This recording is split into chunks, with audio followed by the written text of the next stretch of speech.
18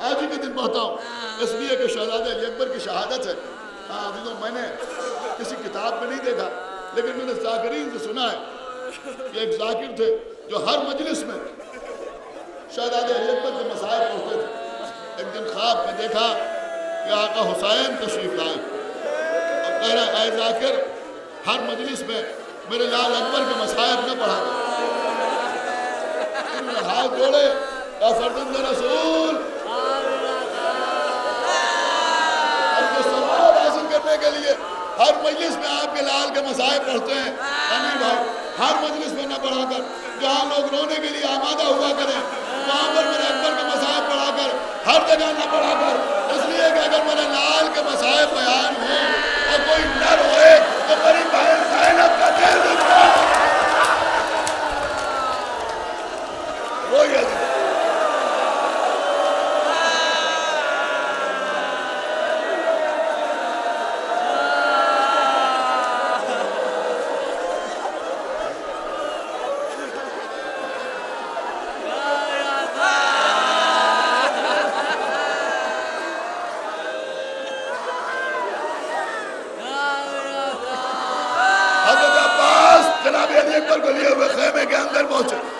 علی اکبر نے جا کے خیمے میں کیا دیکھا؟ ایک خیمے میں کچھ اور نہیں، ایک کرسی رکھی ہوئی، ایک کرسی رکھی ہوئی ہے. حضرت عباس نے شہزادے کے دونوں بازوؤں کو پکڑا، کہا میرے لال کچھ دیر کے لیے اس کرسی کو بیٹھ جاؤ. جناب علی اکبر کہتے چچا یہ کیسے ممکن ہے؟ آپ کے سامنے میں کرسی کو بیٹھ جاؤ. کہا میرے لال میری خواہش ہے، میرے دل کی تمنا ہے، تم بیٹھ جاؤ اس کرسی پر. حضرت علی اکبر اس کرسی پر بیٹھے. حضرت عباس جلدی سے علی اکبر کے سامنے دو زانو ہو کے بیٹھے، جیسے آپ تشہود کے عالم میں بیٹھتے ہیں. علی اکبر کھڑے ہونے لگے. عباس نے علی اکبر کے گھٹنوں پر ہاتھ رکھا. میرے لال کچھ دیر کے لیے بیٹھے رہو، میرے لال بیٹھے رہو کچھ دیر کے لیے. آپ کیا کر رہے ہیں؟ کہا میرے لال مجھے تم سے کوئی گفتگو نہیں کر رہا ہے. کہا پھر کچھ دیر میرے لال ایسے ہی بیٹھے رہو، آج آخری رات ہے، جی بھر کے تمہاری صورت دیکھ لو.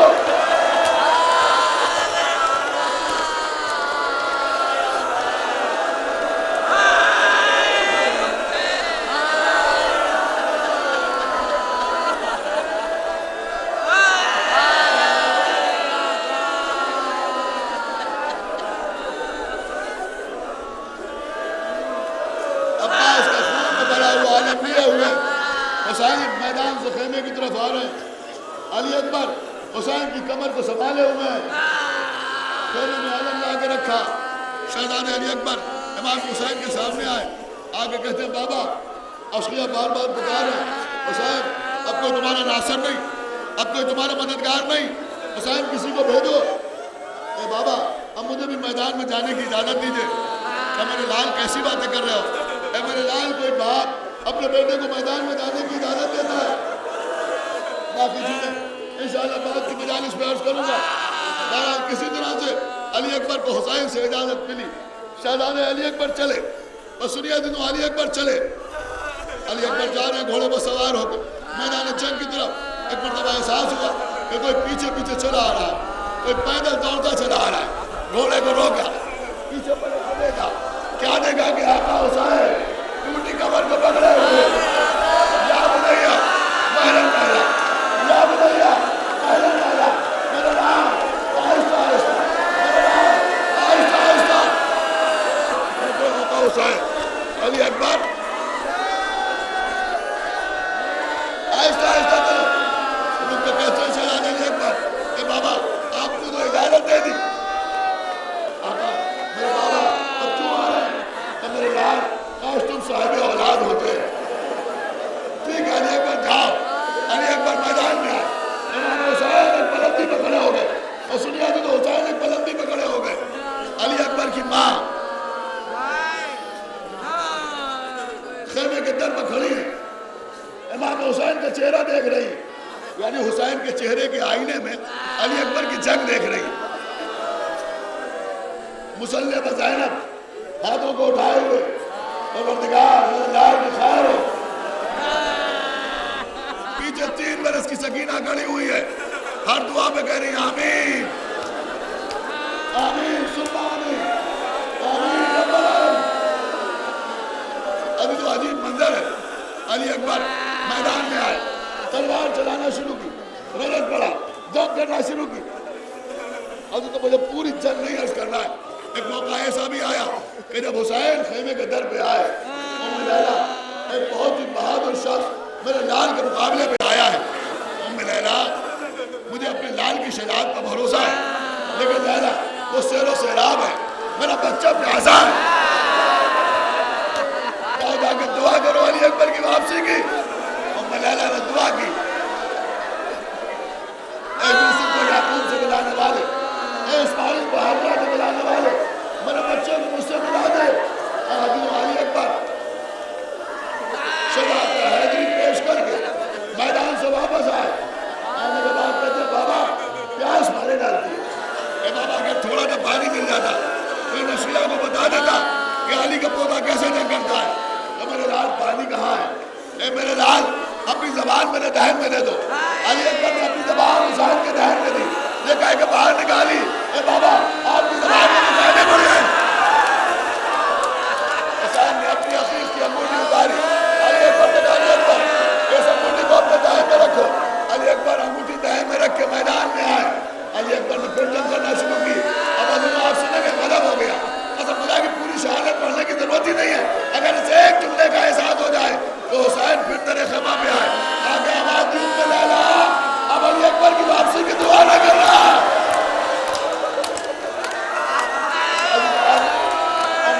پھر خیمے کے دروازے پر امام حسین کے چہرے کی طرف نگاہ ہے. علی اکبر جنگ کر رہے ہیں. سنیا دیدو, سنیا دیدو, علی اکبر جنگ کر رہے ہیں. لوگ تیروں کی بارش کر رہے ہیں. وہ تیروں کی بارش کر رہے ہیں. سنیا دیدو جو ملاد کی جملہ ہے وہ عرض کر رہا ہے. وہ کہتا ہے آپ نے سنا دو تیر ایسے آئے جو شہزادے علی اکبر کے گھوڑے کی آنکھوں میں لگے. شہزادے علی اکبر کے گھوڑے کے دونوں آنکھوں میں دو تیر پیوست ہو گئے. اب گھوڑے کو دکھائی نہیں دیتا. علی اکبر کی آواز کے سہارے گھوڑا آگے بڑھ رہا ہے. علی اکبر کی آواز کے سہارے گھوڑا آگے بڑھ رہا ہے. ایک لڑکی کو جس کا نام ملا تھا اس نے ایک نیزہ علی اکبر کے سینے کو نشانہ بنا کے چلایا. علی اکبر کے سینے کو نیزہ بنا کے سینے کو نشانہ بنا کے نیزہ چلایا. نیزہ علی اکبر کے سینے میں پیوست ہو گیا. وہ شخص آگے بڑھا, آگے بڑھ کے اپنے نیزے کو نکالنا چاہا.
برکات